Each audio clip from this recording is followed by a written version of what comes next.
billahi la ilaha illahu ba kuɗi a cikin duniyan nan da Tinubu zai sa wani aiki. Ke Tinubu ya taba gaya mana rabansa da ya tsaya ma ya roki Allah kuɗi shekara 40. Ya je Ka'aba ko Nabi ya ce Allah bai rabon da ya ce Allah ban kuɗi shekara 40. Baya neman kuɗi ya gama da su. To in ka bashi mulki ne zai da kuɗi.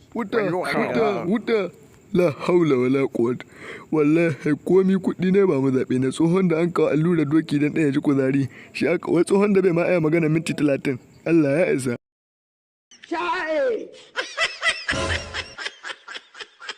Oh my God.